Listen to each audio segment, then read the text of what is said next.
Hey guys, tonight we begin with something a little darker. A time of plagues, punishments, and pottage. We're diving into what life was really like during the Middle Ages. Forget the castles and chivalry Hollywood sold you. The truth? You probably wouldn't last a single day. So before you get comfortable, take a moment to like the video and subscribe, but only if you genuinely enjoy what I do here. And let me know in the comments where you're tuning in from and what time it is for you. It's always fascinating to see who's joining us from around the world. Now, dim the lights, maybe turn on a fan for that soft background hum, and let's ease into tonight's journey together. Congratulations, you've just woken up in the year 1325. The good news? You're alive. The bad news? So are the fleas. Your bed is a half-rotted straw mattress stuffed with bugs and hay that smells like a barn floor, because it was a barn floor 3 months ago. There's no memory foam, no pillows, and definitely no Egyptian cotton sheets. Just a wool blanket that hasn't been washed since last winter, and now weighs roughly as much as a small cow from the accumulated grime. You blink awake as the church bell clangs in the distance. It's the medieval version of an alarm clock, only louder and somehow even less merciful. Your home is a wooden hut with one room, no windows, and a charming open-concept floor plan where your family, livestock and domestic insects all share the same space. The smell? Oh, it's a fragrant symphony.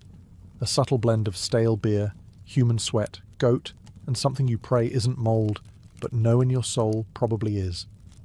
Scented candles haven't been invented, and even if they were, they'd just melt on your dirt floor. You try to stretch, but immediately regret it, because the air is freezing and your joints ache. You're 22 years old, which in medieval terms is roughly middle-aged. Your spine creaks like an old wooden door, and your knees sound like a bag of rocks being shaken by a confused peasant. Getting out of bed is a gamble. The floor is either wet from last night's rain, which leaks through the thatched roof, or crusty from something your neighbour's chicken did. Either way, your bare feet are now part of the ecosystem. Oh, and privacy. What's that? Your entire family, and maybe a random cousin who just never left, are waking up beside you. There's no bedroom, no curtains, no me time. Just communal everything. Welcome to morning in medieval Europe, where you're never truly alone, because parasites, rodents, and 8 other people are always with you. And this is just how your day starts. It only gets worse from here. So, you've managed to crawl out of your medieval haystack of horrors. Congrats. Now nature calls. And it's not calling politely. It's screaming. Here's the part where you start missing the modern bathroom. There's no toilet, no seat, no toilet paper, no flush, not even a mildly resentful plunger in the corner. In the 14th century, relieving yourself is an adventure, a social experiment, and often a small public event. If you're a peasant, your bathroom is likely a wooden bucket behind the house, which is already full because Uncle Wulfstan had a rough night after eating bad turnips. The smell is biblical. You hold your breath, do your business, and then, here's the kicker, toss it into the street. Yes, the street. You're supposed to shout something like "Gardez-vous" before dumping it out the window. That's Old French for "watch out below," although frankly no one ever moves fast enough. Streets in medieval towns are open sewers, a charming river of human waste, animal droppings and mystery liquids you'd rather not examine. If you're lucky enough to live in a town with public latrines, congratulations. You get to sit shoulder to shoulder with strangers in an outhouse where privacy is a myth and ventilation is a cruel joke. You might make small talk, but try not to breathe too deeply. Toilet paper? Never heard of it. Most people wipe with straw, leaves, rags, moss, or, if they're feeling especially indulgent, a scrap of wool. Sometimes, nothing at all. Which might explain why handshakes weren't popular yet. And if you're in a castle, surely it's better, right? Well, sort of. You might have a garderobe, a hole in the wall that drops your waist directly into the moat. Great idea. Except that your enemies know this, and yes, attackers sometimes climbed in through the waist chute, Talk about entering through the back door. So whether you're a farmer or a baron, medieval toileting is a humiliation ritual. It's cold, it's public, it's dangerous, and it's never not disgusting. One slip on a whetstone path, and you're face first in humanity's leftovers, and you still haven't brushed your teeth. But we'll get to that next. You survived the toilet. You deserve a reward, right? Maybe a nice breakfast? Something warm, delicious, comforting? Sorry, this is medieval Europe. Nothing is comforting here. Breakfast, if you can call it that, is a grim affair. There are no eggs Benedict, no coffee machines sputtering awake, and certainly no avocado toast. You sit down, or squat near the fire, to a wooden bowl of something that looks like it was scraped off a muddy boot. Welcome to your daily ration of pottage. Pottage is a thick, gloopy stew made of whatever you can find. Grains, root vegetables, maybe a few beans if you're lucky.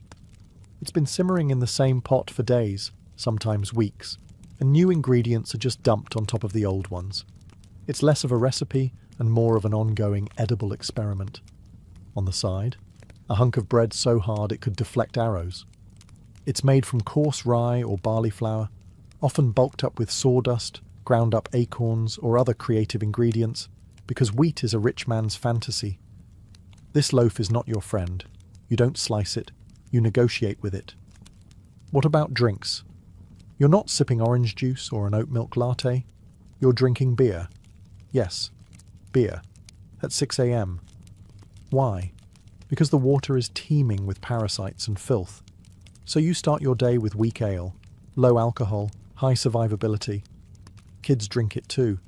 No one's happy about it, but at least it won't kill you. Immediately. Want some meat or cheese? Dream on. That's for Sundays and saints' feast days, and only if your lord is feeling generous. Most peasants don't eat meat more than a few times a year.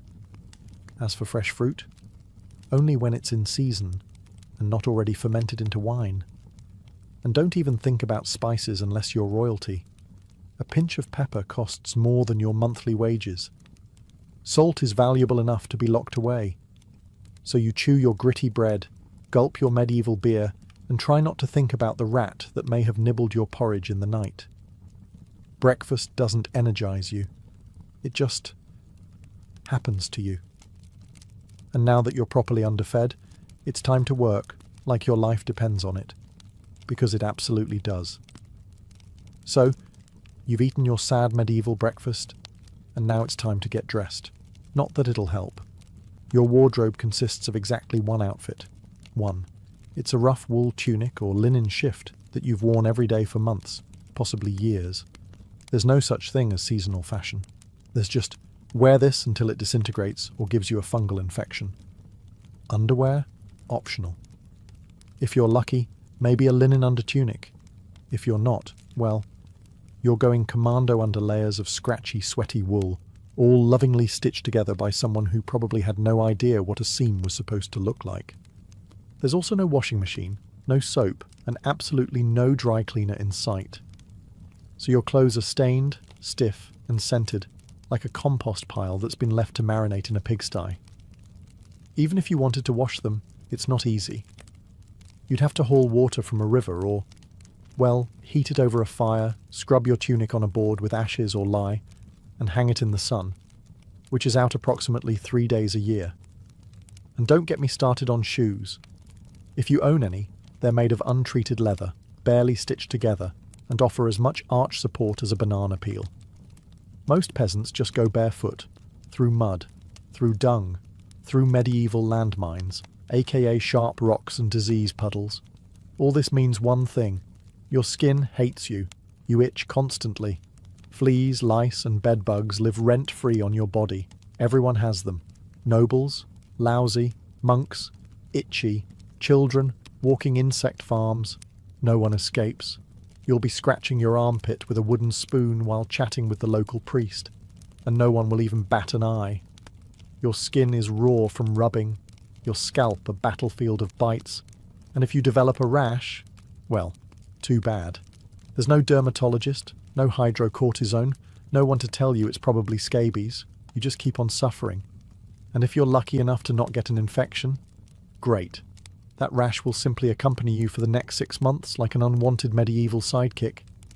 Now that you're dressed in misery and wrapped in discomfort, it's time to head outside and start working yourself to death. Now that you're fully dressed in itches and damp wool, it's time to flash that morning smile. Except, you don't. Because in the Middle Ages, smiling is a dangerous game. Not emotionally, dentally. There's no toothbrush, no toothpaste, no mouthwash, no floss. The concept of oral hygiene is about as popular as bathing, which is to say, not very.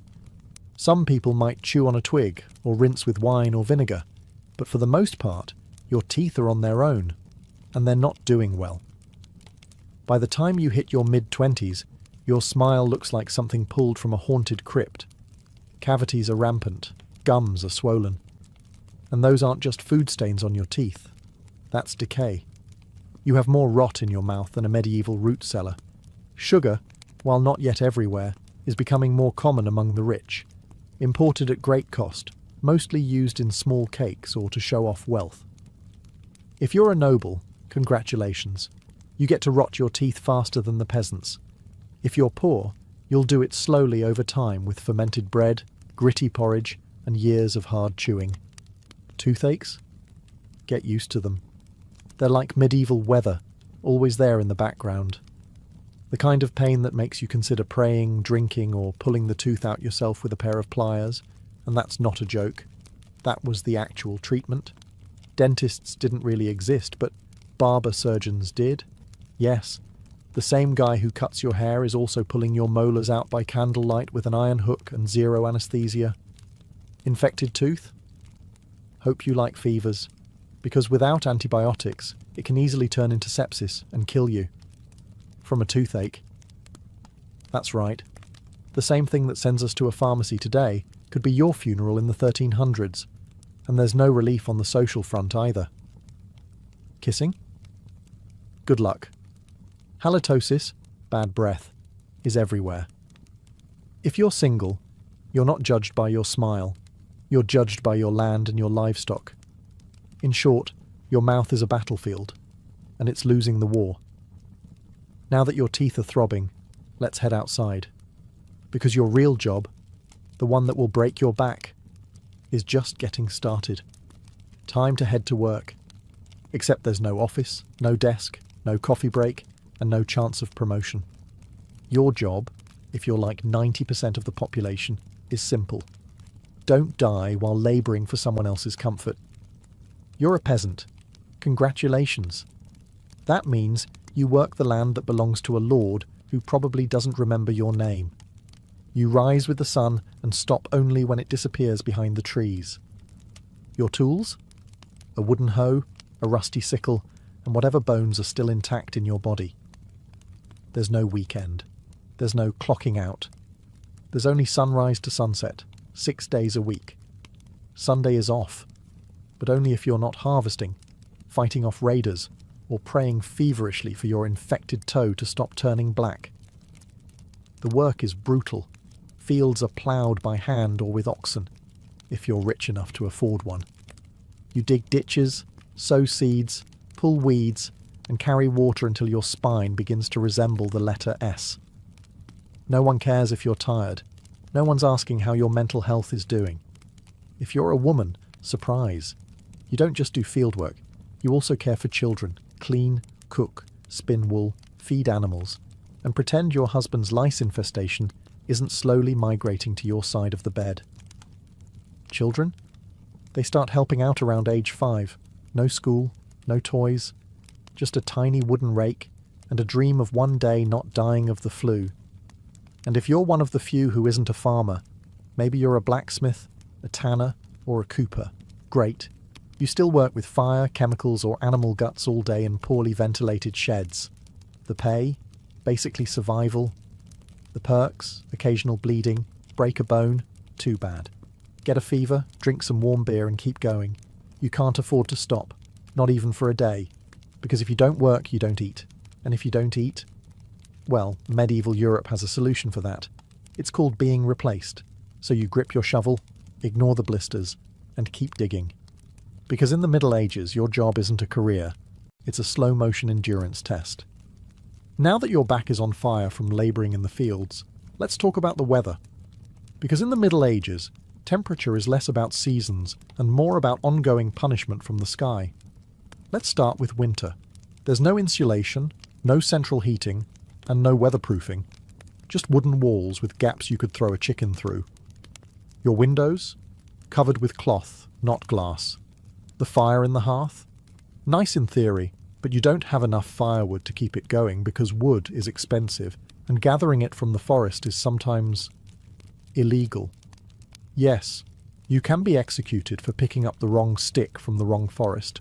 You bundle up in your one damp wool tunic, huddle near the dying embers, and still wake up with your nose frozen. Your feet? Permanently cold, often damp. Your fingers? So stiff they feel like tiny medieval popsicles. Frostbite isn't diagnosed, it's just called bad luck. Now fast forward to summer. Sounds better, right? Wrong. In summer, your home turns into a clay oven. There's no fan, no cross breeze, and absolutely no deodorant. You sweat through your layers, but you can't remove them, because showing too much skin is scandalous. And also invites sunburn, insect bites, and social judgment. The flies are out in full force, attracted to your unwashed body, and the smell of last week's goat stew that's still fermenting in the corner. Mosquitoes buzz by your ear while you sleep, assuming you can sleep through the sound of your neighbours yelling and babies crying. In the fields, the sun bakes you. No sunblock, no hat, unless you've fashioned one out of straw like a desperate scarecrow. And the worst part, you still have to work. Heatstroke is just called taking a bad turn, so you're either shivering in your own hovel, wondering if your toes will make it to spring, or you're sweating through your only pair of socks while your thighs chafe into oblivion. And the one thing that never changes, no matter the season, your clothes still itch, your food is still terrible, and your next job, still waiting. Welcome to climate control, medieval style. There is none. Feeling thirsty? Need to freshen up? Want to splash a little water on your face to wake up from this damp fever dream of a life? Too bad. In medieval times, water isn't your friend. It's trying to murder you quietly. Let's start with drinking. The nearby stream looks fresh, bubbling and clear, like something out of a fantasy movie. But spoiler alert, it's not. Upstream, someone just dumped a chamber pot into it. And if not that, then a dead pig is probably decomposing in it. Parasites, bacteria, and the entire microbial army of medieval Europe are waiting in every sip. That's why people drank beer. Yes, beer, even children. But before you imagine medieval kids doing keg stands, understand that it was small beer, weak in alcohol, strong in survival. Brewing boiled the water, so it was safer than whatever flowed through the town ditch. Wine was another option. If you were rich enough to afford it, and unconcerned with functioning properly before noon. What about bathing? Surely water was used for cleaning. In theory, yes. In practice, absolutely not. See, back then, people believed bathing actually opened your pores and let the disease in. That's right. Washing yourself was considered medically risky. You were cleaner, apparently, if you never removed the protective layer of filth caked onto your skin. Communal bathhouses did exist, but they quickly gained reputations as places for gossip, scandal, and sometimes full-on medieval extracurriculars. So naturally, the church got involved and shut many down. Even if you did want to bathe, it was a full production. You'd need to fetch water from the well, boil it over a fire, fill a wooden tub that leaked, and then pray no one else in the house used it before you. Or worse, after. And rainwater? Collected in open barrels where birds poop, insects breed and moss thrives. Sounds refreshing, doesn't it? So whether it's going in your mouth, on your body, or onto your crops, water in the Middle Ages is less of a life source and more of a gamble. One wrong gulp, and you're spending your final days sweating in a straw bed, clutching your stomach, and contemplating all your life choices. Next time you sip tap water, raise a glass for our ancestors. They didn't have the luxury of hydration without hazard, so you drank the water, or maybe you didn't.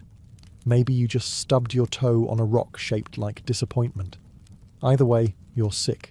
You need help. You need a doctor. Too bad you live in the Middle Ages where medicine is really just polite torture with a theology degree. Let's start with the diagnosis. Everything wrong with you, whether it's a cough, rash, broken bone, or the creeping plague, is caused by your humours being out of balance. The 4 humours were blood, phlegm, yellow bile, and black bile. According to medieval science, your health depends on keeping them balanced, like some sort of internal soup. Got a fever? Too much blood. The answer? Bloodletting. That's right. Let's drain your life force into a bowl using a dull blade or a hungry leech. And yes, barbers were often the ones doing it. Imagine getting a haircut and a hemoglobin extraction in one sitting. 2 for 1, baby. Feeling sad or anxious? That's clearly an excess of black bile. The cure? Laxatives.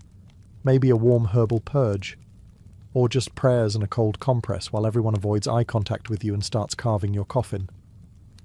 Now, if you break a bone or get a nasty wound, you're in real trouble. There's no anesthesia, unless you count passing out from pain. Surgery is done with knives that haven't been cleaned since the Crusades. Tools are heated over fire not for sterilization, but because they just look scarier that way. Antibiotics? Centuries away. Germ theory? Not invented yet. They think disease comes from bad air or God being annoyed with your moral failings. Got a stomachache? Must have been your sinful thoughts. Hope you like confessing while vomiting. If your condition gets worse, you'll be treated with more leeches, possibly some crushed beetles, and a priest at your bedside giving last rites just in case. At this point, they're preparing for the cure known as death.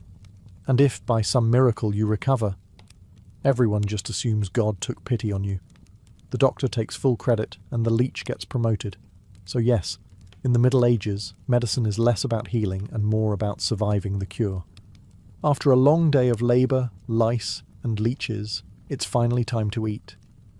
You shuffle back to your hovel, stomach growling, ready for the one joy left in life, a warm meal. Bad news. Your meal is probably trying to kill you. Let's begin with the basics. Food preservation doesn't really exist. There's no fridge, no freezer, just salt, smoke, or the hope that winter air keeps things fresh. Your meat, if you're lucky enough to have any, has been hanging for days, covered in flies, marinated in questionable brine, and possibly shared with a rat or two. Bread is the cornerstone of the medieval diet, but even that isn't safe. In bad harvest years, desperate peasants bulk it up with bark, sawdust, or even clay to make it stretch. And if it's rye season, there's a bonus. Ergot, a fungus that causes convulsions, hallucinations, and sometimes death. It's like eating bread laced with LSD and tetanus. Vegetables? Only if they're in season. And you know what's always in season? Turnips. So, many. Turnips. Boiled, mashed, or floating in pottage, which, if you remember from Chapter 3, is basically a hot swamp of mystery ingredients that's been simmering since your great-grandfather's funeral. Fruit might be available in the fall, but it rots quickly, and sugar is rare, expensive, and hoarded by the rich to show off their blackened teeth. Dairy is another gamble. Fresh milk spoils in hours. Butter and cheese fare better, but they're loaded with bacteria. People eat them anyway because, frankly, it's either that or chew your boot leather. And let's talk about seasoning. Spices like pepper, cinnamon, or nutmeg? Worth more than gold. For the average peasant, flavour comes from onions, salt, if you're lucky, and pain. Most meals taste like wet burlap sprinkled with sadness. But food isn't just a health hazard. It's a political one. Game animals belong to the Lord, not you. Caught poaching a rabbit? You could be fined, imprisoned, or even executed. That's right, your dinner could get you hanged. So as you sit down to eat your grey stew by flickering firelight, remember, every bite is a risk, but you eat anyway. Because in the Middle Ages, food doesn't nourish, it tests you. It's evening now. You've worked, suffered, and barely digested your suspicious stew. You might think the day is winding down, but don't get too relaxed. Because God is watching. So is the priest. And so is your neighbour Agnes, who will absolutely rat you out if you miss Mass. In medieval Europe, religion isn't just part of life. It is life. The church controls your calendar, your laws, your education, if you can read, your birth, marriage, death, and everything in between. Think of it as your spiritual landlord. And you're always behind on rent. Every day is structured around prayer bells. The town church bell rings in the morning, noon, and night. Not because people need reminders, but because missing prayer is a sin. Forget to bow? Sin. Eat meat on a Friday? Sin. Think about your neighbour's wife in that one dream? Double sin. And yes, hell is very real. Vividly real. Priests describe it in glorious detail. Rivers of fire, lakes of boiling blood, demons with pitchforks and eternal wailing. If the plague doesn't scare you, eternal damnation definitely will. You can't read the Bible yourself because it's written in Latin, a language reserved for monks, clergy, and that one noble kid who's too good for dirt. You rely on the church to interpret everything for you. That means if the priest says your crop failure is because you didn't pray hard enough, well, time to kneel harder. Tithes, 1/10 of everything you own, are mandatory. If you grow wheat, you give wheat. If you raise chickens, you give eggs. If you have nothing, congratulations. You're spiritually bankrupt and financially doomed. Holidays? They're holy days, dozens of them. And while they offer breaks from labour, they're not for fun. They're for attending Mass, fasting, confessing sins, and reminding yourself that joy is a dangerous indulgence. Questioning the church is dangerous. Heretics are burned. Witches are drowned. Blasphemers are flogged. And skeptics are quickly reformed. So you go through the motions. You chant. You bow. You pray that your soul, after enduring this dirt-covered life, might finally land in paradise, assuming the priest likes you. Because in the Middle Ages, God may be merciful. But the church? Not so much. If you thought being a medieval peasant was rough, try doing it as a woman. All the filth, famine, and fear, plus childbirth, subservience, and social invisibility. In the Middle Ages, being a woman is like being on hard mode, with no health potions and no restart button. From birth, a girl's life path is pretty much locked in. Marry young, bear children, serve your husband, die tired. Education? Not likely. Unless you're from a noble family and sent to a convent, your intellectual development stops around the time you learn how to churn butter and patch a tunic. Marriage happens early. Really early. It's not weird to be betrothed at 12 and pregnant by 14. It's not about love. It's about land, livestock, and alliances. Your opinion? Not required. Once married, you're basically your husband's property. Your job is to produce heirs, feed everyone, keep the house running, and not complain.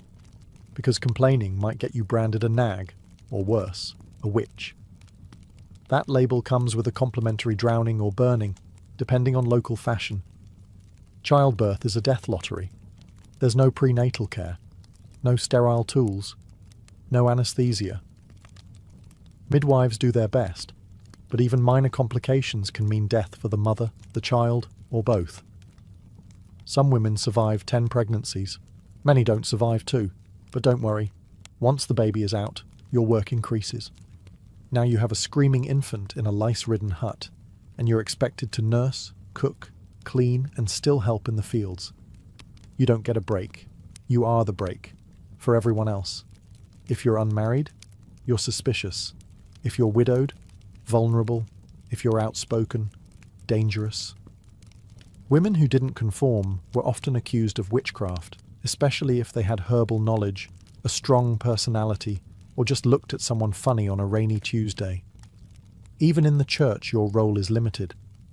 Nuns lived under strict rules. No speaking without permission.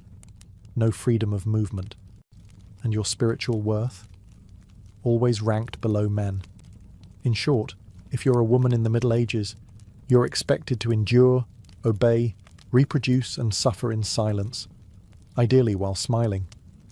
Because even in a time of universal suffering, women were somehow expected to suffer gracefully. So far, you've battled filth, starvation, social injustice, and possibly a goat. But just when you think your day can't get any worse, here comes violence, loud, bloody, and often completely acceptable by medieval standards. Let's be clear, the Middle Ages were not peaceful. The idea of law and order mostly meant hope the local lord isn't in a bad mood. Violence is everywhere. In the home, in the streets, on the battlefield, in church disputes, and sometimes in line at the communal bread oven. Crime is common, punishment is brutal, and justice is more performance art than protection. Steal a loaf of bread, you could lose a hand. Accused of lying, your tongue might get pierced. Gossip too much? Meet the scold's bridle, a metal mask strapped to your head with a bar in your mouth. For correction, of course. Let's say you're accused of something serious. Heresy, theft, witchcraft. How do you prove your innocence? By being tortured, obviously. Welcome to trial by ordeal. One version. You stick your hand in boiling water to retrieve a stone. If it heals without infection in 3 days, you're innocent. If not, you're guilty. Another option. You're tossed into a river. If you sink, you're innocent, and probably dead. If you float, you're guilty, and will be punished anyway. It's like a medieval game show where the prize is survival and the host is actively rooting against you. And if you're sentenced to death, that's a public event. Executions are performed in front of cheering crowds. Hangings, beheadings, burnings. Sometimes people bring snacks. It's the medieval equivalent of cable TV. Domestic violence, completely normal. Husbands were allowed, even expected, to discipline their wives and children. Street fights, commonplace. You could be beaten just for looking the wrong way at a noble's horse. And war, always simmering. Local feuds, territorial disputes, religious crusades. Someone's always marching off to stab someone else in the name of honor, God, or boredom. Violence isn't a breakdown of society in the Middle Ages. It is society. Everyone lives with the constant knowledge that life is fragile, justice is arbitrary, and your neighbour might bash your head in over a pig. So, walk carefully, keep your eyes down, and never trust anyone with a club. At this point, you've made it through the lice, the leeches, the laundryless misery, and the looming threat of public disembowelment. But now comes the final chapter of most medieval lives, an early and unglamorous death. If you're alive and still breathing past the age of 40, you're practically a celebrity. You might even be referred to as the Old One, which is less of a nickname and more of a statistical miracle. Let's break it down. The average life expectancy hovers around 30-40 years, but that number is dragged down heavily by infant mortality. Nearly half of all children died before reaching age 5. Disease, malnutrition, or one bad winter was all it took. No vaccines, no antibiotics, no hope. If you survived childhood, you entered adulthood already exhausted. Work began as soon as you could walk upright, and by 25, your joints creaked like a monastery door. You might be missing several teeth, a finger, and most of your original optimism. Women faced a particularly deadly gauntlet: childbirth. It was one of the leading causes of death for medieval women. No pain relief, no medical intervention, just prayer, hot water, and someone holding your hand while you bled out on a straw-stuffed cot. For men, the dangers were different, but equally relentless. Farming accidents, infections from minor wounds, a neighbour's drunken rage, a crusade gone sideways. Even walking to the market could be risky if you crossed paths with a bored bandit or an angry tax collector. Death could also come quietly, from the plague, which turned cities into cemeteries overnight, or from famine, which could last entire seasons, thinning out entire villages, or from bad luck, like eating spoiled grain and spending your final hours hallucinating and screaming at the walls. And funerals? You were lucky if you got one. Bodies were often buried quickly to avoid disease. No embalming, no polished coffins, just a hole, a few murmured prayers, and a shallow mound of earth, if there was enough space left in the churchyard. So yes, in medieval times, life was brutal, short, and constantly under siege by death in all its casual forms. You didn't retire, you just stopped showing up. And speaking of exits, let's move on to your final chapter. The medieval dream dies. So, how's your day been? You've woken up in filth, relieved yourself into a bucket, brushed your teeth with wishful thinking, nearly passed out from hunger, worked until your spine cried for mercy, scratched your way through itchy wool, prayed to not get plague, and barely dodged a public execution for owning a squirrel. Welcome to a single day in medieval Europe. Still dreaming of becoming a knight? Think again. That romanticised version of the Middle Ages, gallant swordsmen, noble ladies in towers, heroic battles and feasts in candle-lit great halls. It's a myth polished by fairy tales and fantasy books. In truth, the medieval world was gritty, cruel, and deeply unfair. Hierarchy was everything. If you were born poor, you stayed poor. If you were born rich, congratulations. You had a better chance of surviving, but you were still one bad soup away from dysentery and a hasty burial. Even the nobles weren't immune to misery. Castles were drafty stone refrigerators filled with fleas, smoke, and politically motivated marriages. Sure, you had a fur cloak and a goblet of wine, but also a 50% chance of dying in a skirmish or from an infected splinter. Not exactly luxury. The simpler times weren't simple. They were relentless. Everything took longer. Everything hurt more. Everything, from childbirth to chewing, came with consequences. Life was survival, not leisure. And if you did find a quiet moment to think, to dream, to imagine something better, there wasn't much you could do with it.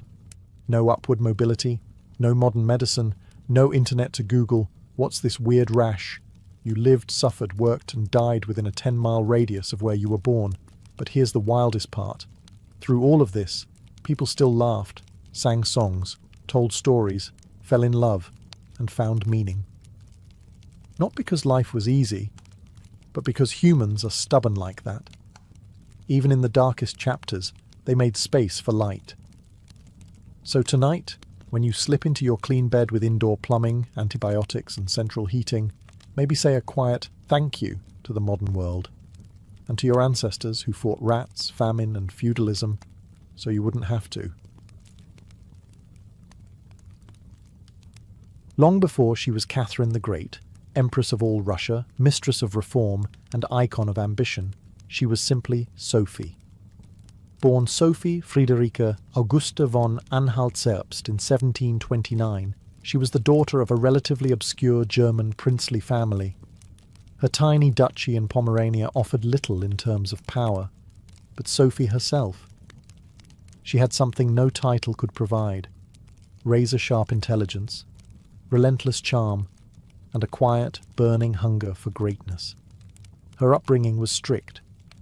Her mother, Johanna, was cold and calculating, not a warm, nurturing figure, but a social climber obsessed with status. Sophie's father, a Prussian officer, was more distant than disciplinary. From a young age, Sophie learned to walk the fine line between obedience and cunning. She read voraciously, spoke multiple languages, and learned how to observe a room before speaking in it, skills that would soon become survival tools in one of Europe's most brutal courts. When the Russian Empress Elizabeth Petrovna began searching for a wife for her heir, Grand Duke Peter, she looked beyond Russia's borders. Peter himself was of German descent, and Empress Elizabeth believed a foreign bride, pliable and grateful, would be easier to control. Sophie fit the bill perfectly. Noble blood, Lutheran faith, which she'd be forced to abandon, and a reputation for both grace and humility. At just 14 years old, Sophie was summoned to Russia. She arrived in the freezing capital of St. Petersburg in 1744, wearing thin German fabrics, and a diplomatic smile.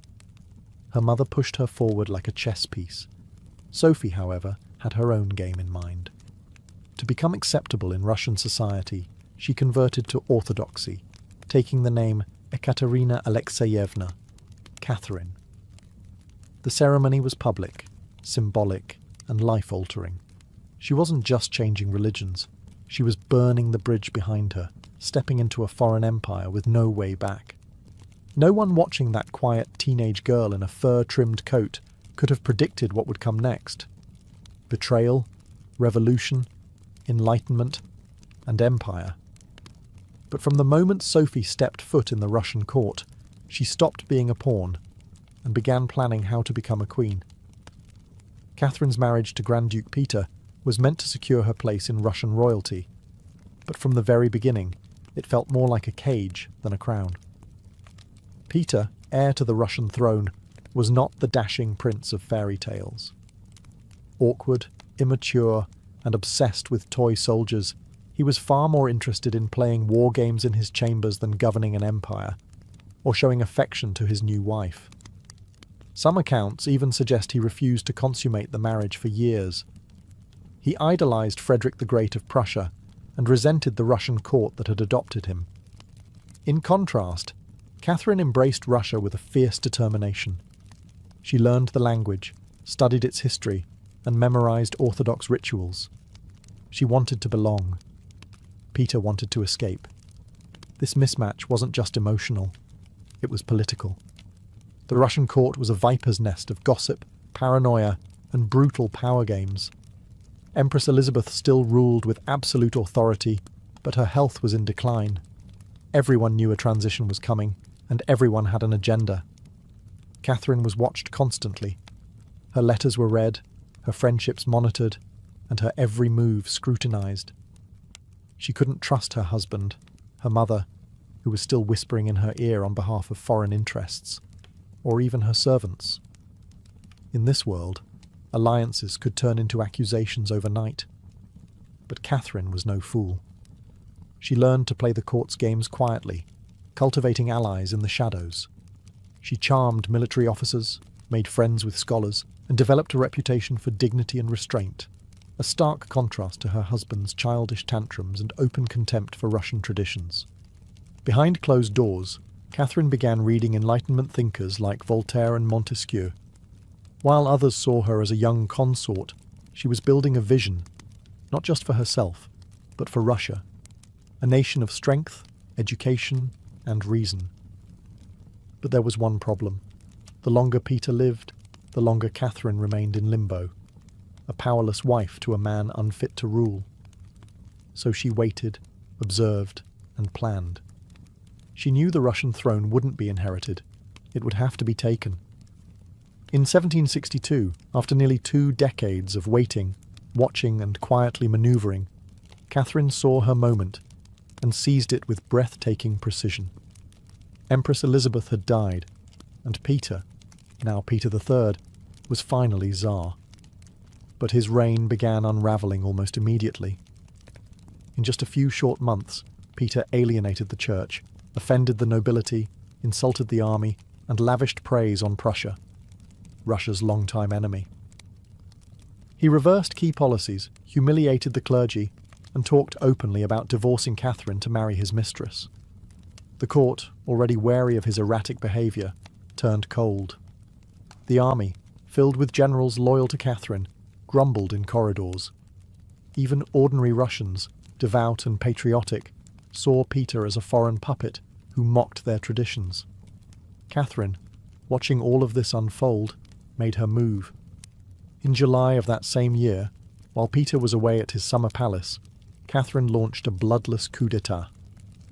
Supported by key military officers, including her lover Grigory Orlov and his influential brothers, she rode through St. Petersburg in full regalia, was proclaimed Empress Catherine II, and won the allegiance of the powerful Imperial Guard.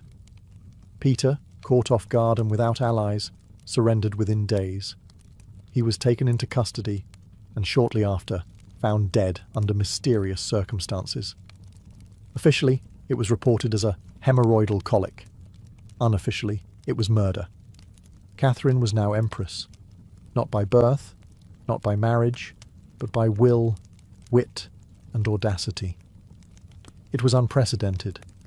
A foreign-born woman with no legitimate claim had taken the Russian throne without a single battle. But her real challenge was just beginning. She had to transform that bold grab for power into a lasting legacy. Would Russia accept her? Would the nobility respect her? Could she hold the empire together without falling victim to the same fate as her husband? Catherine understood that power gained through intrigue could be lost just as easily. She needed to rule not as a schemer, but as a visionary. And so began her transformation, from a careful conspirator to a reforming empress, one who would redraw borders, embrace the Enlightenment, and redefine what it meant to be a woman in power. Once Catherine had the crown, she could have rested on her power, but she didn't. She had something bigger in mind than simply sitting on a throne. She wanted to transform Russia, and not just militarily or politically, but intellectually. While Peter had worshipped Frederick the Great and toy soldiers, Catherine idolized Voltaire, Diderot, and the bold thinkers of the Enlightenment. She believed in reason, progress, education, and the role of a monarch as a servant of the people, even if she herself ruled with absolute authority. Catherine didn't just read Enlightenment philosophy, she lived it. She corresponded directly with Voltaire for over 15 years, flattering him while defending her autocracy. She invited Diderot to her court and even purchased his entire library to support him financially. Behind closed doors, she pored over legal texts, debated reforms, and crafted policies to modernize the empire. Her early reign was filled with efforts to codify Russian law. She formed the Legislative Commission in 1767, an ambitious project intended to rewrite the entire legal code of Russia. Catherine's own nakaz, or instruction, was a political manifesto in disguise, one that spoke of equality before the law, the dangers of torture, and the responsibility of rulers to serve the common good. For an empress in 18th century Russia, it was radical. But Enlightenment ideals had to survive the realities of Russia, a vast, feudal, deeply conservative land, ruled by nobles who liked their serfs exactly where they were, beneath them. Catherine knew this. While she advocated reform, she moved carefully. She abolished some forms of torture, expanded access to secular education, and built schools and libraries. But she also reaffirmed the nobility's control over their serfs to keep them loyal. This was Catherine's balancing act, a philosopher queen in public, a practical empress in private. She walked a tightrope between ideology and survival, between the shining salons of Paris and the gritty politics of Moscow. Her vision for Russia was bold, but always calculated. In many ways, Catherine wasn't trying to make Russia European. She was trying to make Russia modern, on her terms. And that meant reform, yes, but with an iron hand in a velvet glove. Catherine wasn't content with reforming Russia from within. She wanted to expand it outward, to make it an empire worthy of fear, admiration, and envy. Where Peter the Great had opened a window to the west, Catherine aimed to knock down the walls. Under her leadership, Russia's borders stretched wider than ever before. She waged wars not just to defend her crown, but to reshape the map of Europe. One of her most significant campaigns was against the Ottoman Empire. These wars, fought in waves throughout the 1760s and 1770s, weren't just about territory. They were about influence. Catherine saw herself as the liberator of Orthodox Christians living under Muslim rule and as the rightful protector of Eastern Europe.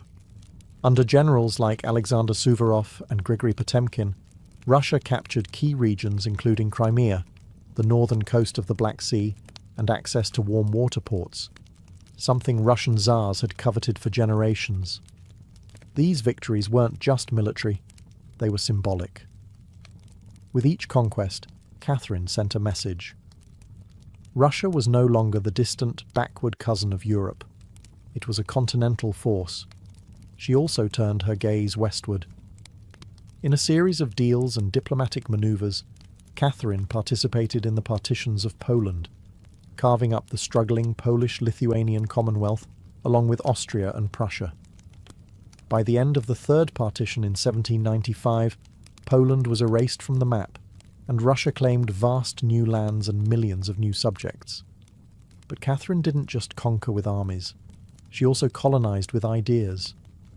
New cities were built. Trade routes were expanded. German settlers were invited to cultivate Russian farmland. The empire became a mosaic, from the icy Baltic to the sun-drenched shores of the Black Sea. And through it all, Catherine remained the central force, reading reports, issuing orders, and personally overseeing the shape of her expanding empire. Critics would accuse her of being power-hungry, even imperialistic. But to Catherine, expansion wasn't ambition, it was destiny. A great ruler, she believed, was measured not just by ideas but by borders. She didn't just want to rule Russia. She wanted to remake it as a civilized empire, feared by its enemies, respected by its peers, and loyal to her alone. For all her brilliance and power, Catherine the Great was just as famous for what went on behind palace doors. And no, not all of it was whispered in libraries. Catherine's private life became one of the most talked about aspects of her reign. She had lovers, not just one or two, but a carefully curated parade of them, many decades younger, often handsome, and sometimes politically influential. She didn't hide them. In fact, she often rewarded them with titles, estates, and pensions, if they behaved well. If not, they were quietly dismissed, sometimes with a polite thank you and a promotion. Among the most important of these lovers was Grigory Potemkin, a man as brilliant as he was bold. Their relationship blurred the lines between romance, politics, and partnership. Some historians believe they may have even married in secret. Together, they shaped military campaigns, colonization projects, and the transformation of southern Russia. Potemkin wasn't just a lover, he was her co-ruler in many ways. Still, Europe couldn't look past the scandal. Gossip swirled. Satirical pamphlets painted her as lustful, insatiable, even unhinged. And after her death, the rumours only got worse, the most infamous being the completely false and grotesque tale involving a horse, spread by her enemies to smear her legacy. But why the obsession? Simple. Catherine was a woman who wielded power unapologetically, and in a world where female rulers were expected to be either saintly virgins or tragic figures, she refused to play the role. She lived, loved, and ruled on her own terms, and that made her dangerous. Ironically, while her critics painted her as immoral, Catherine herself was deeply philosophical about love and sexuality. She believed pleasure was a natural part of life, and that personal relationships didn't have to threaten public responsibility. She separated emotion from governance, a feat few male rulers managed. In reality, her liaisons were often strategic. She surrounded herself with men who were loyal, capable, and politically useful, and when they ceased to be, she let them go, usually with a smile and a generous retirement. Catherine's love life didn't weaken her rule. It was part of her strategy, a blend of passion and power that made her unforgettable, envied and feared. For all her charisma and control, Catherine's reign was not without peril, and in 1773, that peril came in the form of a bearded Cossack named Yemelyan Pugachev. He was no ordinary rebel. Pugachev claimed to be none other than Peter III, Catherine's dead husband. According to him, he had survived the coup and now returned to reclaim the throne from the German usurper. It was absurd. Peter was long gone. But to Russia's oppressed and exhausted lower classes, the claim didn't need to be true. It just needed to offer hope. Pugachev promised liberation, an end to serfdom, lower taxes, and land for the common people. His words lit a fire across the Volga River region, especially among Cossacks, peasants, and old believers. In a time when the gap between nobles and serfs had widened brutally, his promises sounded like salvation. The Pugachev rebellion became the largest peasant uprising in Russian history. Towns were taken, fortresses fell, nobles were slaughtered. For a terrifying moment, It seemed as if the empire itself might fracture. Catherine was shaken. This wasn't a foreign war she could win with cavalry and treaties. This was a revolt from within. Her own people, rising against the system she ruled. But Catherine didn't panic. She acted. She dispatched professional military forces to crush the rebellion, ruthlessly. Pugachev's forces were defeated in 1774. He was captured, displayed in an iron cage, and eventually beheaded in Moscow, a public warning to all who dared follow. Afterward, Catherine doubled down on order and control. Her dreams of liberating the serfs quietly faded into silence. The rebellion had shown her the limits of enlightenment in a country still shackled by feudalism. She now leaned harder on the nobility, who offered loyalty in exchange for absolute control over their serfs. This was a turning point. The empress who once quoted Voltaire now prioritized stability over philosophy. Reform became cautious, surveillance increased. Rebellion, even whispered, was to be stomped out before it had breath. Pugachev may have lost his head, but he left behind a warning that haunted Catherine, that power built on inequality could only hold so long before the storm came crashing through. By the time Catherine the Great approached the final years of her life, she had ruled Russia for over 3 decades, longer than any female ruler in Russian history. From the moment she seized power, she had defied expectations, reshaped her empire, and redefined what a woman and a monarch could be. Under Catherine's reign, Russia became a true European powerhouse.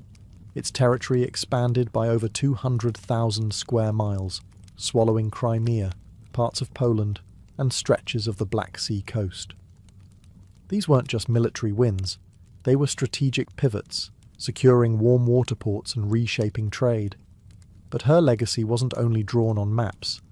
Catherine left a cultural mark as well.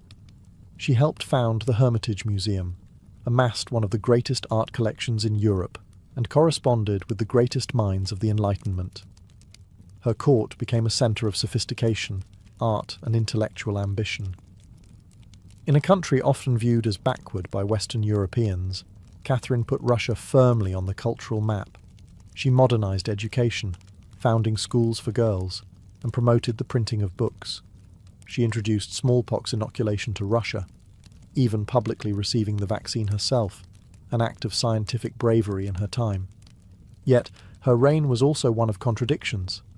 While she admired Enlightenment ideals, she never freed the serfs. In fact, she extended serfdom deeper into Russia's territories. Her reforms, while impressive, remained mostly top-down, designed to polish the empire without truly transforming its foundations. Still, Catherine's rule brought stability and ambition. She understood that power was not inherited. It was crafted, managed, and constantly defended.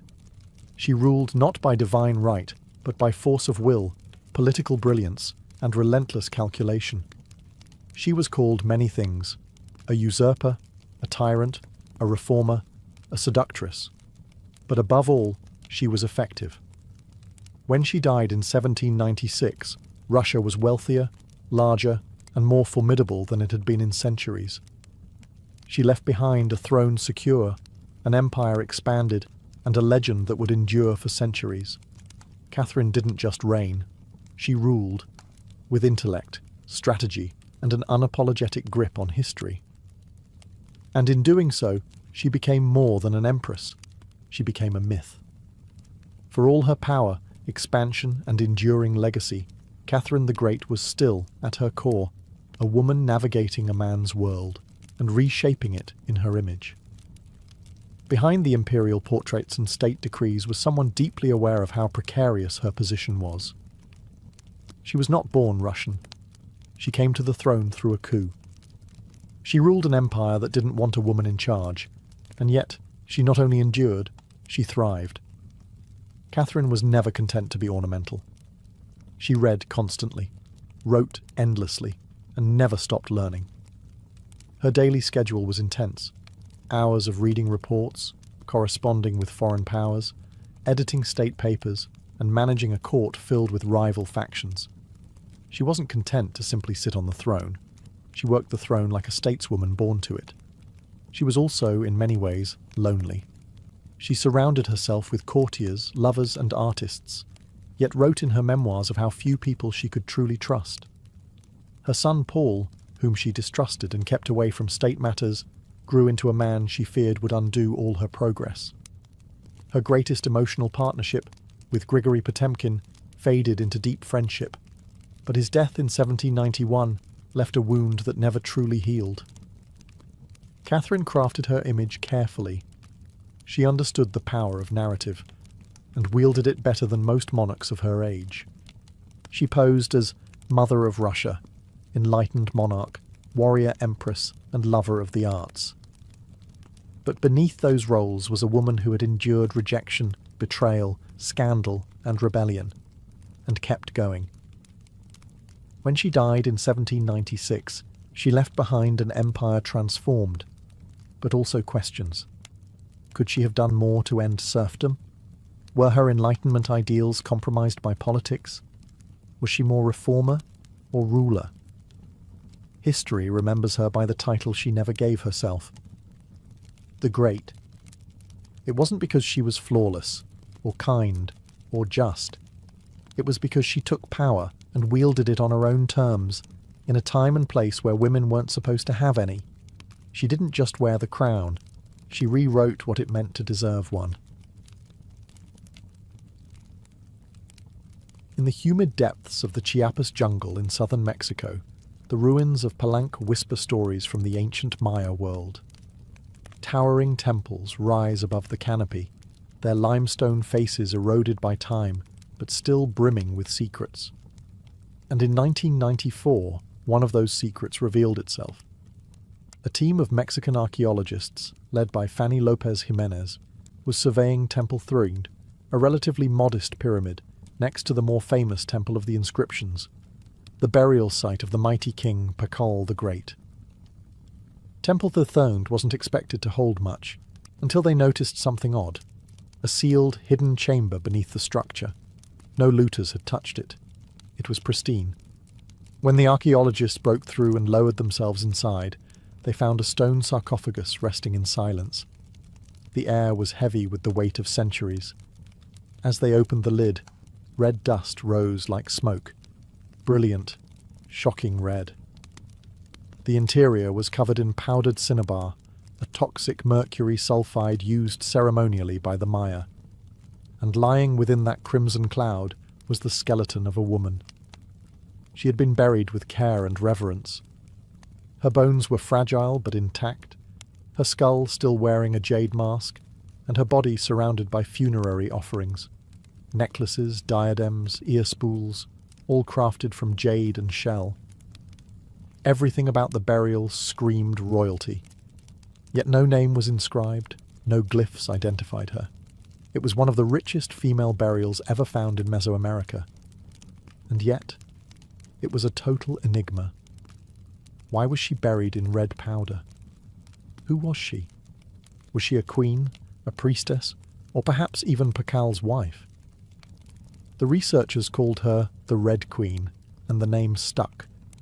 But even with modern forensics, they couldn't say for sure who she was, only that she had lived around the 7th century, during the golden age of Palenque. Unlike most Maya tombs, hers had been hidden, untouched, and purposefully isolated. Her burial wasn't just ceremonial, it was spiritual. This woman wasn't meant to be remembered with words. She was meant to be remembered through ritual, through colour, and through the mystery she left behind. The most haunting feature of the Red Queen's tomb wasn't her jade jewellery, or the silence of the sealed chamber.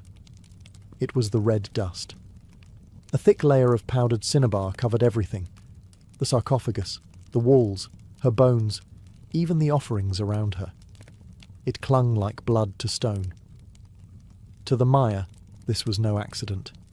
Cinnabar, made from crushed mercury sulfide, was one of the most sacred and dangerous substances in the ancient world.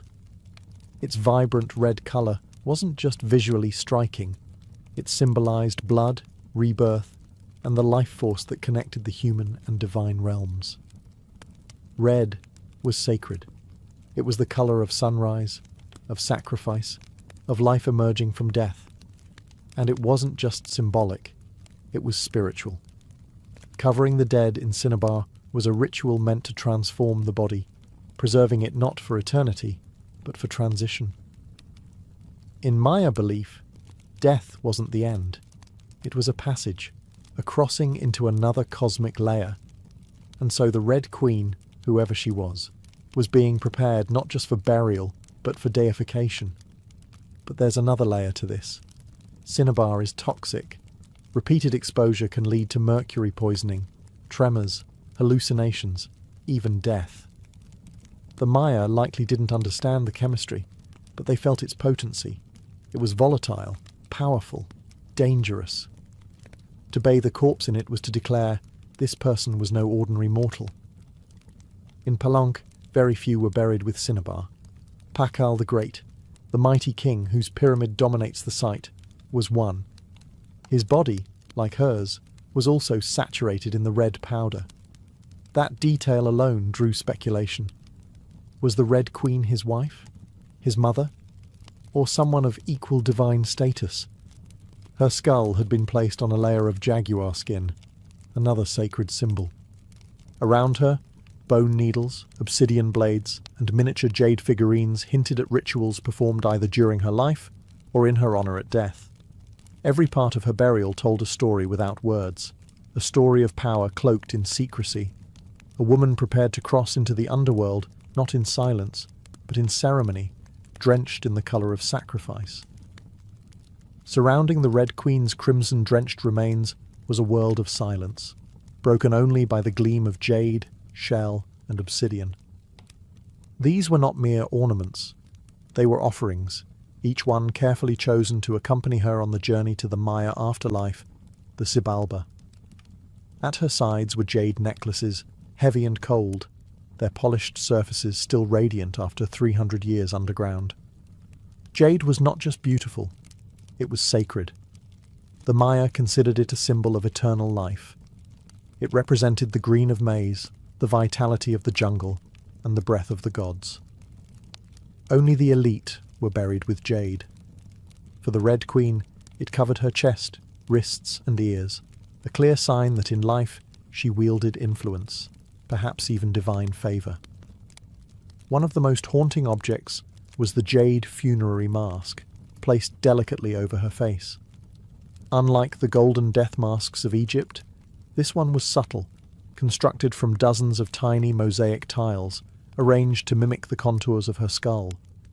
The mask served a ritual function, to protect the soul, to preserve identity, and to present her as divine in the eyes of the gods. Scattered near her bones were bone needles, obsidian blades, and shell artifacts. These could have been tools of ritual or symbols of her status, as priestess, healer, or royal matriarch. One bone pin was engraved, faint but purposeful, a small echo of her voice lost to time. At her feet and along the edges of the tomb were ceramic vessels, still sealed, likely once filled with offerings, food, drink, or incense to sustain her spirit beyond death. The Maya believed the afterlife was a journey, dangerous, layered, filled with challenges. These items weren't luxuries, they were necessities. To modernize, the tomb feels intimate, not overloaded, but intentional. There was no gold, no chariots, no pomp, just items chosen with spiritual weight. It was a map for the soul. Through these treasures, we glimpse how the Maya understood death, not as finality, but as a transition of power. The Red Queen wasn't buried to be forgotten. She was being prepared to ascend.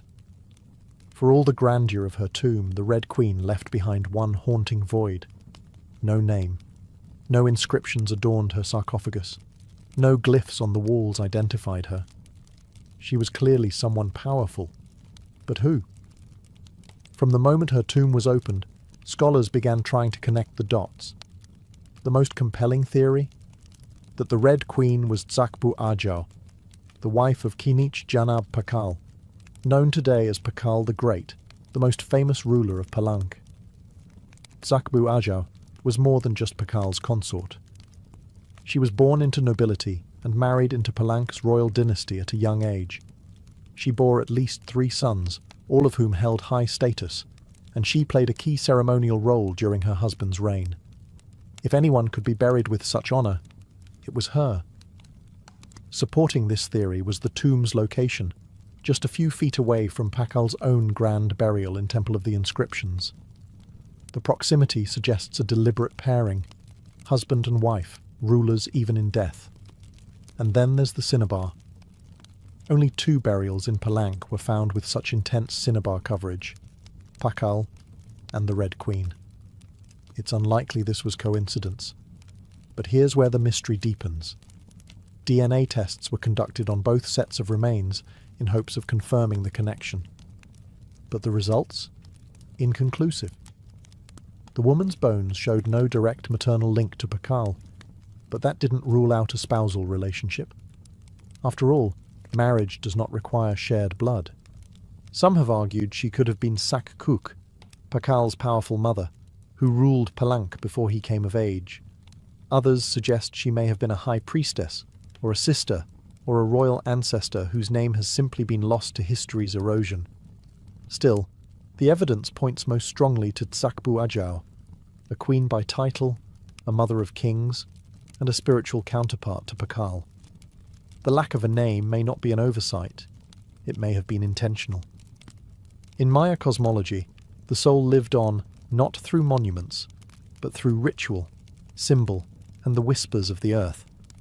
And so the Red Queen remained suspended between legend and truth, a woman who ruled, remembered not in stone, but in scarlet and silence. To understand the Red Queen, we must understand the world she came from, a world where Maya women, especially royal ones, held more influence than many realize. In Maya civilization, politics was often a family affair. Royal women weren't merely passive consorts. They were diplomats, priestesses, and power brokers. They conducted rituals, sponsored temples, and played crucial roles in maintaining dynastic legitimacy. Their bloodlines were political capital, used to forge alliances and secure claims to the throne. Take Sakkuk, for example, the mother of Pakal the Great. When the throne of Palank was left vacant, she took power herself and ruled as queen regent until her son came of age. She wasn't a placeholder. She was a ruler in her own right, issuing decrees and overseeing construction projects. Without her, Pakal may never have risen at all.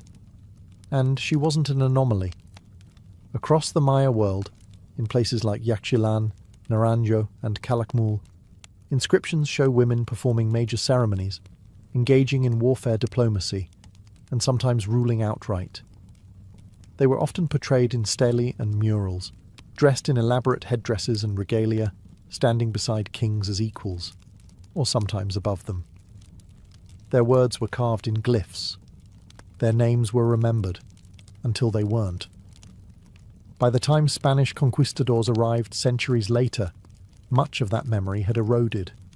The colonial lens saw native women as silent figures in a male-dominated world, but the archaeology tells a different story, one of complex gender roles, where power was negotiated, not simply inherited. This context casts the Red Queen in a new light. She may not have ruled in name, but her burial, rich, sacred, and positioned beside Pakal, suggests she was a central pillar in the royal order. Her jade mask wasn't just decoration. It was a symbol of identity, of power held in life and protected in death. Her bloodline may have been the very glue that held Palanka's dynasty together. In Maya civilization, a queen wasn't just a queen. She was a keeper of sacred lineage, a voice in ceremony, and often the bridge between gods and men. The Red Queen may be nameless, but in her world, she was never voiceless. The Red Queen wasn't just buried with treasures. She was buried in architecture rich with purpose, layered with Maya cosmology, ritual symbolism, and intentional design. Her tomb wasn't merely a grave, it was a gateway to eternity. Her body was discovered inside Temple Third, one of the smaller pyramids within the heart of Palank, Yet its proximity to Temple of the Inscriptions, the resting place of Pakal the Great, is telling. These temples weren't built randomly. Their positioning was sacred, guided by astrology, myth, and dynastic legacy. Temple the Tharthid rises modestly compared to its grand neighbour, but it hides something even more intimate. A sealed crypt, untouched by looters, perfectly preserved. It was constructed deep within the temple's core, accessible only by a steep, narrow staircase. The descent into her tomb feels almost symbolic, a ritual journey downward, into the underworld. The chamber itself is stark, made of cut stone, sealed tightly for over 1,300 years. No glyphs or murals cover the walls, no ornate carvings tell her story. But perhaps that silence is intentional. This was a space not for the living to interpret, but for the dead to transform. At the centre, her sarcophagus sits like an altar. Crafted from limestone, it echoes the grand stone coffin of Pakal next door. While Pakal's lid is famously engraved with scenes of cosmic rebirth, the Red Queen's tomb is more subdued. The focus is inward, on the body, on the cinnabar, on the ritual of death itself, and yet there are subtle architectural cues that hint at meaning. The tomb is aligned east to west, a symbolic path mirroring the sun's journey from life to death. The chamber is small, but powerful. It feels deliberate, personal, a sacred enclosure for someone revered. Maya temples were cosmological tools, bridges between the heavens, the earth, and the underworld. To be buried in one was to be elevated beyond the human realm. The Red Queen's eternal home wasn't an afterthought. It was a carefully constructed shrine, a place where death became transformation. Her bones rest in stone, her essence in cinnabar, and her legacy in the architecture itself. A temple that speaks without words, telling us she mattered. To the ancient Maya, death wasn't the end. It was a threshold, a sacred passage into the underworld, known as Xibalba. And for someone like the Red Queen, this crossing was not only spiritual, it was political, cosmological, and deeply ritualized. Burial rituals were carefully choreographed events, rooted in myth and meant to guide the soul through the treacherous layers of the underworld. Maya texts and iconography tell us that Xibalba was no peaceful afterlife. It was a maze of darkness, rivers of blood, trials, and gods of death. Only those properly buried, ritually prepared, and spiritually equipped could make the journey successfully. The Red Queen was buried wrapped in cinnabar, encased in stone, and surrounded by offerings, all signs of an elite burial. But there's more. The presence of bone needles and obsidian blades in her tomb hint at auto-sacrifice rituals, possibly symbolic tools representing rites she had performed in life, or that were reenacted at her burial to empower her spirit. Her funerary mask, carefully assembled from jade tiles, was not simply decorative.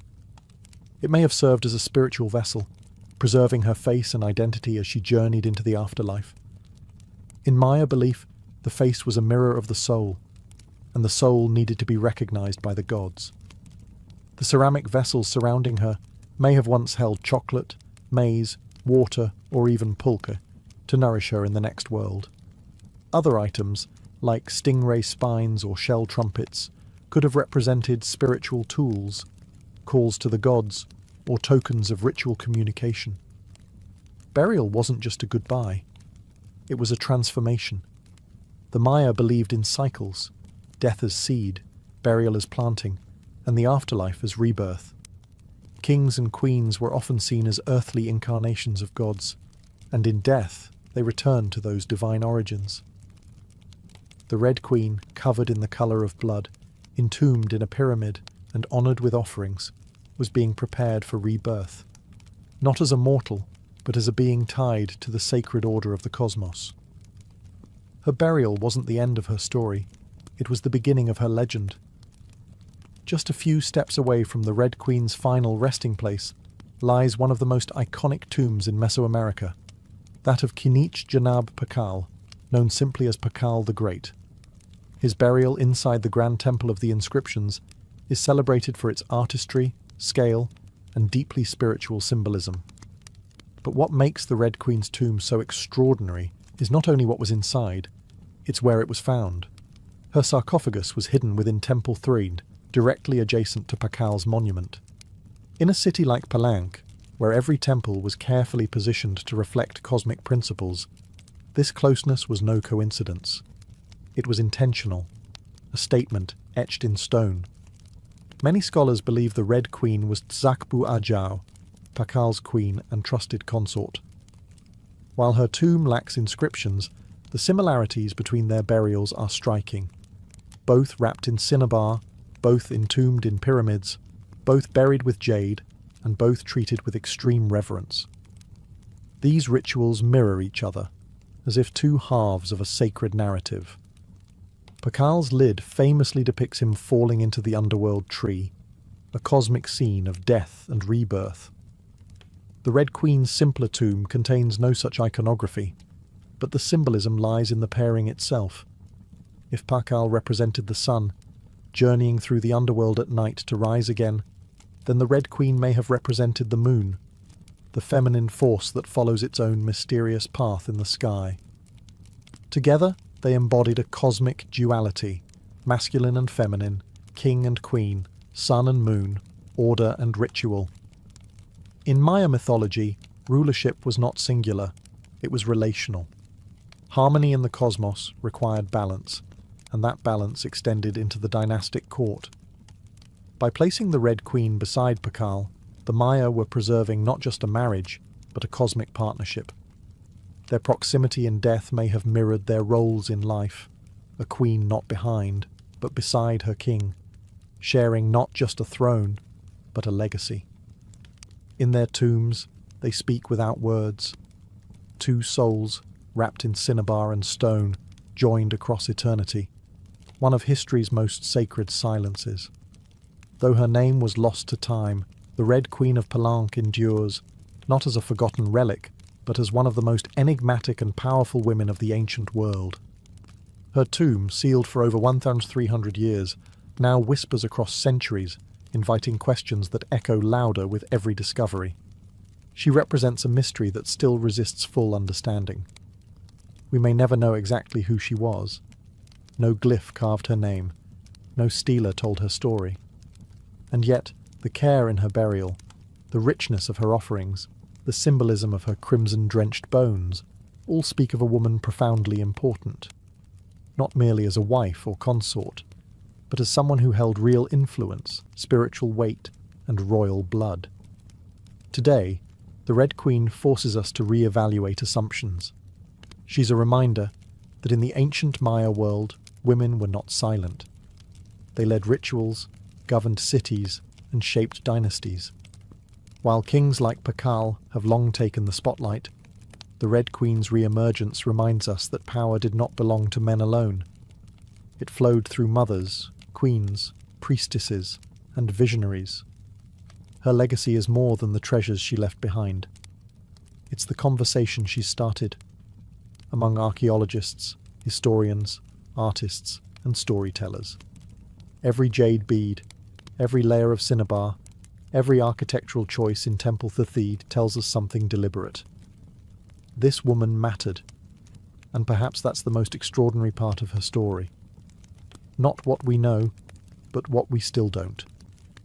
The Red Queen teaches us that history isn't just a collection of facts, it's a living puzzle, a shared human longing to connect with the past. In that sense, her legacy is still unfolding. She lies wrapped in red, the colour of life and sacrifice, of blood and rebirth. Her face, once hidden behind a jade mask, now stares back at us through science, art, and wonder. She remains nameless, but not voiceless. Mysterious, but not forgotten. The Red Queen may have ruled a kingdom in life, but in death, she rules something greater, our imagination. Her tomb was sealed in stone. Her story was written in silence. And still, somehow, she speaks. Frida Kahlo was born on July 6, 1907, in the vibrant district of Coyoacán, then a village on the outskirts of Mexico City. Her childhood home, the Casa Azul, the Blue House, was filled with colour, contradiction, and quiet strength. It would later become a sanctuary, a battleground, and a museum to one of the most iconic artists of the 20th century. Frida was the third of 4 daughters born to Guillermo Kahlo, a German-Hungarian photographer, and Matilde Calderón, a devout Catholic of indigenous and Spanish descent. Her parents were opposites: Guillermo, reserved and intellectual; Matilde, religious and emotionally distant. Frida would inherit her father's introspection and artistic eye, but also her mother's fierce resilience. As a child, Frida was imaginative, outspoken, and bold. She read voraciously and asked questions most adults didn't want to answer. But at the age of 6, she contracted polio, which left her right leg thinner and weaker than the other. A physical difference she tried to mask with long skirts, but never allowed to limit her spirit. The illness left her bedridden for months and isolated from other children. During this time, she grew close to her father, who encouraged her to exercise, ride bicycles, and stay mentally sharp. Unlike most girls of her time, Frida didn't aspire to become a wife or a homemaker. Her goal? To become a doctor. She enrolled in the prestigious National Preparatory School in Mexico City at age 15, one of only a handful of girls accepted. There, she stood out not just for her intelligence, but for her rebellious wit, radical thinking, and unique sense of style. She joined a group of young intellectuals known as the Cachuchas, who debated philosophy, literature, and politics. Frida was drawn to revolution, to ideas that challenged tradition. But even in those early years, before the bus crash that would define her body, and before the fame that would define her legacy, Frida Kahlo was already painting herself into the world, with sharp edges, unapologetic ideas, and an identity too big to fit inside anyone else's expectations. She wasn't just growing up in Coyoacán, she was preparing to remake herself entirely. On September 17, 1925, Frida Kahlo's life was split in two: the girl she had been and the woman she was forced to become. That afternoon, she boarded a wooden bus with her boyfriend, Alejandro Gomez Arias, after school. They were laughing, teasing each other, and probably arguing. Frida never did anything halfway. But moments later, the bus collided with a streetcar, and in an instant, her future unraveled into pain, metal, and silence.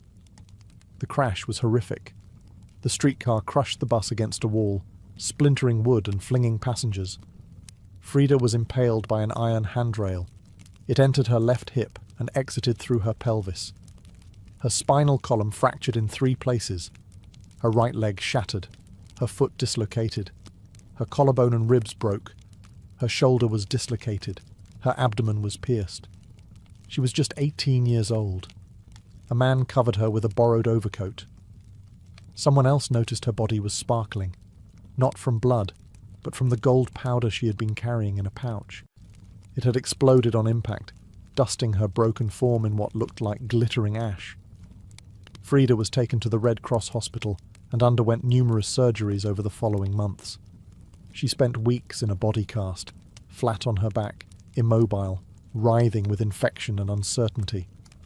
The future she'd imagined, of becoming a doctor, slipped further away with every passing day. But in that stillness, something began to stir. Her father gave her brushes. Her mother rigged a special easel to hang above her bed. A mirror was placed on the canopy so she could see herself. And there, lying in plaster and agony, Frida began to paint, first out of boredom, then out of obsession. Her first subjects were her own reflection, because she was all she had. But what emerged wasn't vanity. It was survival. The crash had broken her physically, but it had also opened a door into her own mind, her own body, and eventually into the surreal language of pain and identity that would define her art. The girl who wanted to heal others now began healing herself, one brushstroke at a time. As Frida Kahlo lay encased in plaster and steel, a body fighting itself with every breath, she began to paint. What started as a form of therapy soon became a language, and that language was deeply personal, brutally honest, and often hard to look at. Which was precisely the point. Frida didn't paint pretty flowers or polite landscapes. She painted pain. Her pain. Physical, emotional, and existential. Her first subjects were self-portraits. Not because she was vain, but because, as she famously said, "I paint myself because I am so often alone, and because I am the subject I know best." Her early works were small in scale, painted on tin or wood panels, inspired by Mexican retablos. Devotional paintings meant to tell stories of suffering and miracles. Frida turned this tradition inward.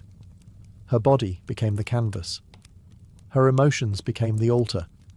She painted herself as split, as pierced, as bleeding. In one painting she is impaled by nails, like a modern-day martyr. In another, she floats in a barren landscape, tethered to a broken column, a metaphor for her shattered spine. She painted herself weeping, fractured, decapitated, and bare, but never passive, always watching. Her pain was not sanitized. She painted the ugliness of trauma with beauty, defiance, and even humor. Each piece was a reclamation of her body, her experience, and her identity as a woman in a world that often tried to define her. But Frida wasn't just telling her story. She was inventing a new kind of visual narrative, one that blended Mexican folk art, surrealism, medical illustration, and symbolism. Her paintings became dreamlike autopsies of her soul, framed in color, culture, and myth. By the time she recovered enough to walk again, albeit painfully, Frida was no longer the girl who had wanted to be a doctor. She was an artist, and her art was unlike anything anyone had seen. She had taken the worst thing that had ever happened to her and turned it into a source of creation. Frida Kahlo didn't just paint her pain. She made the world look at it, and in doing so, she turned suffering into a sacred act of self-expression. In 1928, still recovering, still painting, and just 21 years old, Frida Kahlo met the man who would become the most profound and turbulent relationship of her life, Diego Rivera. He was 20 years her senior, already Mexico's most famous painter. Massive in both stature and presence, Rivera was a giant of Mexican muralism, known for his sweeping, politically charged frescoes that told the story of the Mexican people. Frida had seen his work before. She admired it. But now she wanted his opinion of her work. She brought her paintings to him at the Ministry of Education, interrupting his scaffolded work to ask bluntly, "Do I have talent?" Diego took one look and said yes, and not just out of kindness. He recognized in her something rare, an unfiltered voice, raw and unpretentious, full of rage, irony, pain, and beauty. They began a relationship that was as consuming as it was creative. Frida once said, "I suffered 2 accidents in my life. One in which a streetcar knocked me down. The other was Diego." They married in 1929, an odd pairing to outsiders. Diego, massive, unfaithful, politically famous. Frida, sharp-tongued, fiercely independent, already walking with a cane. Her parents called it a marriage between an elephant and a dove. Their bond was passionate, but chaotic. Diego supported her art and encouraged her growth as a painter, but he was also endlessly unfaithful, even with Frida's own sister, Cristina. Frida was devastated, and in return, she took lovers of her own, both men and women, including rumored affairs with Leon Trotsky and painter Georgia O'Keeffe. They divorced in 1939, then remarried a year later with different terms. This time, Frida would keep her autonomy, her home, her money, her name. Their second marriage was less about traditional love and more about creative partnership and mutual understanding. Despite the betrayals and the heartbreak, Diego remained a constant force in Frida's life. He challenged her, he wounded her, but he also believed in her, as an artist, as a revolutionary, and as a woman who could redefine what painting could be. Together, they were not peaceful, but they were legendary. In the 1930s, Frida Kahlo followed Diego Rivera on a journey north to San Francisco, Detroit, and New York as he completed high-profile mural commissions. These years abroad brought her face to face with American industrialism, wealth, and the contradictions of capitalism, and they left her with deep political discomfort. Frida was a proud Mexican nationalist, a committed communist, and an admirer of indigenous traditions. The opulence she witnessed in the United States, especially while the Great Depression ravaged much of the country, only deepened her sense of disillusionment. In letters home, she mocked the culture's materialism and obsession with appearances. She missed the grit, colour, and contradiction of Mexico. While Diego painted enormous murals on factory walls, Frida began to paint smaller, quieter revolutions, deeply personal works on tin and canvas.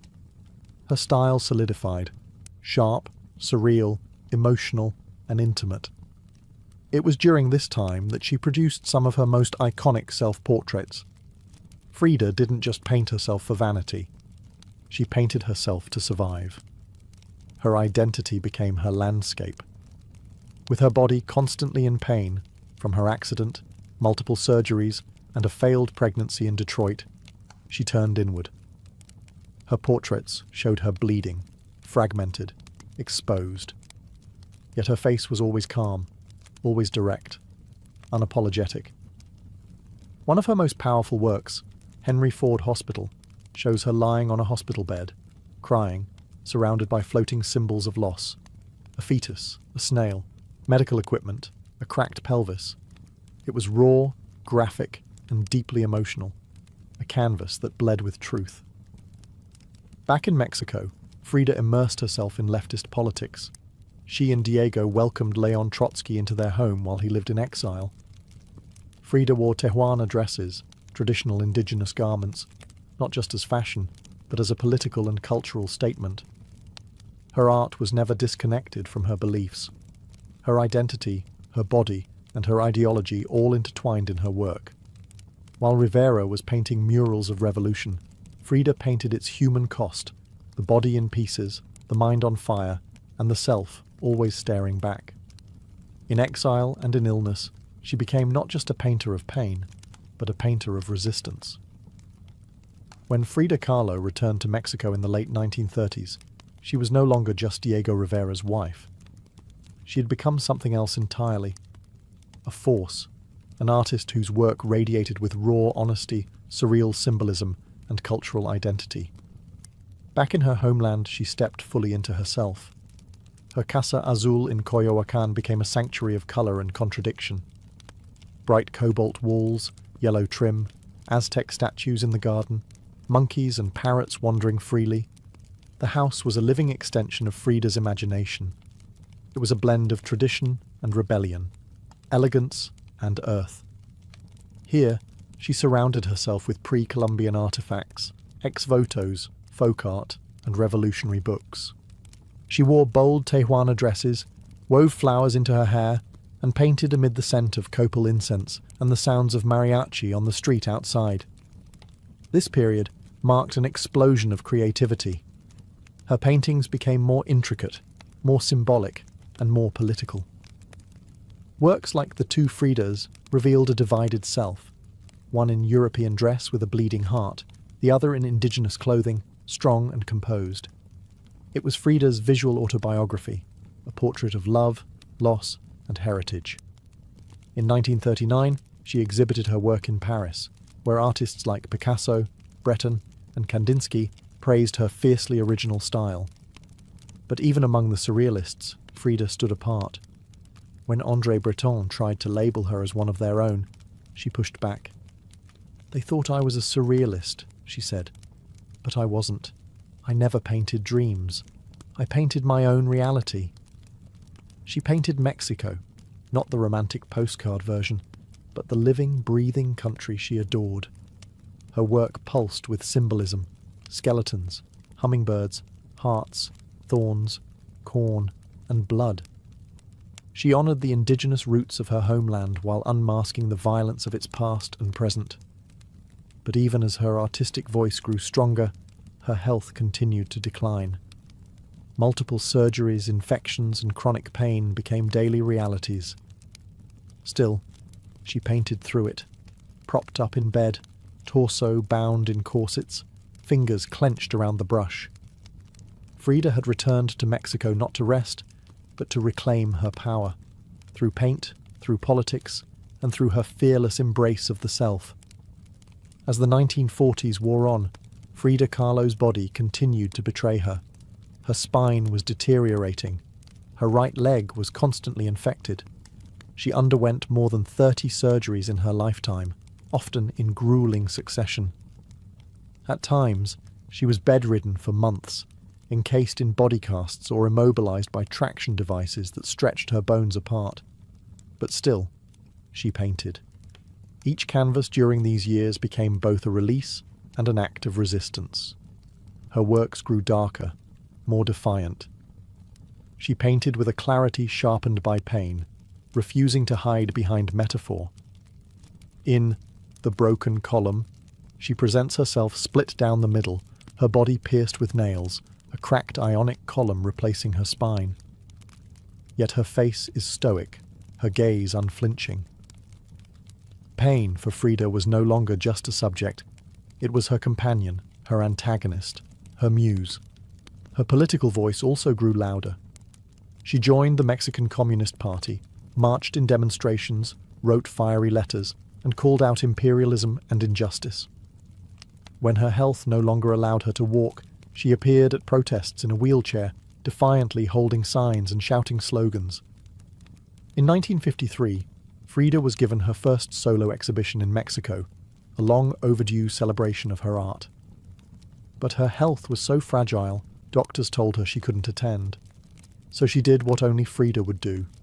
She arrived by ambulance, carried in on a stretcher, and placed in the center of the gallery on her hospital bed. Dressed in traditional finery, surrounded by her own work, she greeted guests with tequila, laughter, and that fire still burning in her eyes. Her final paintings were both childlike and harrowing. In Marxism Will Give Health to the Sick, she painted herself wearing a steel corset, cradled by the hands of Marx, casting away symbols of oppression. Her last known work was a still life of sliced watermelons, one piece bearing the words, "Viva la vida," long live life.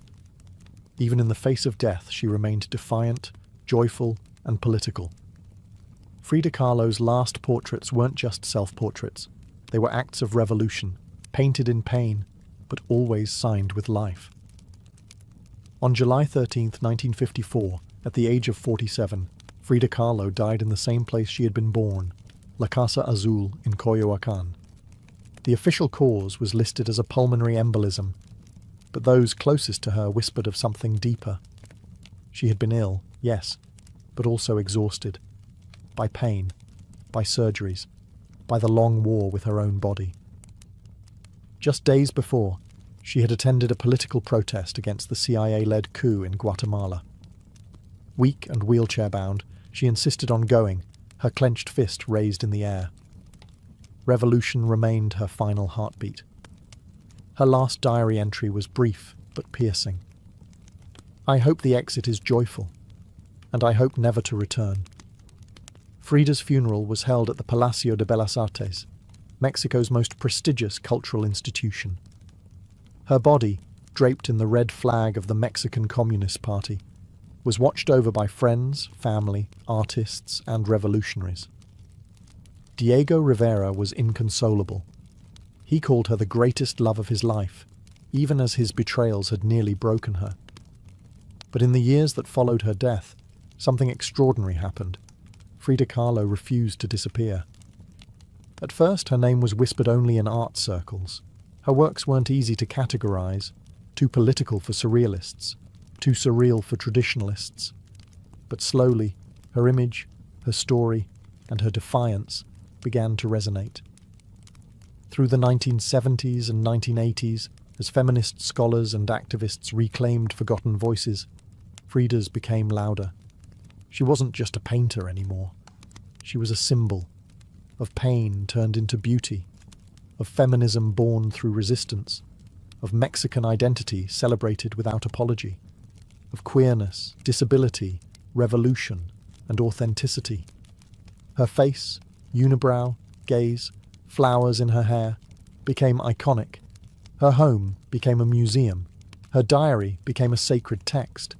And her paintings now hang in the world's greatest museums.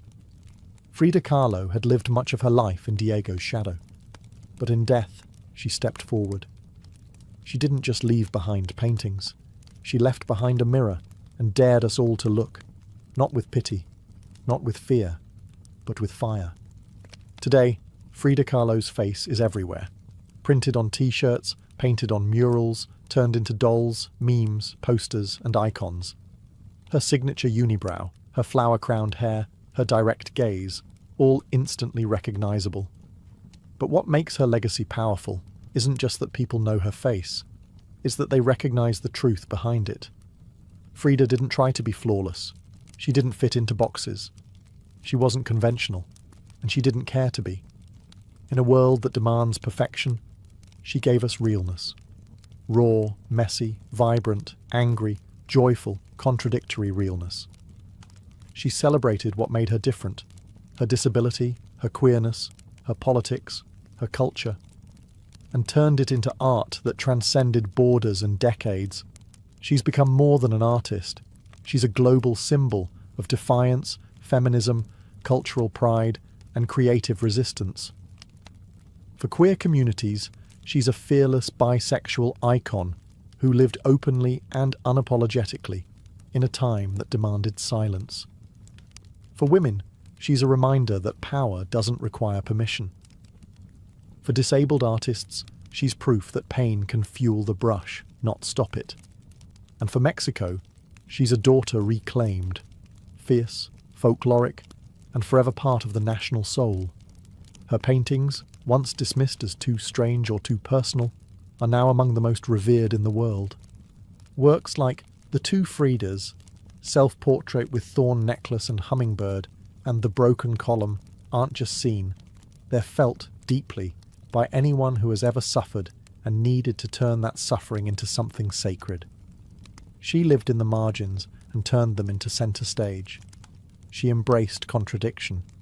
A communist who wore gold, a woman betrayed who loved again, a body in pieces with a soul unbreakable.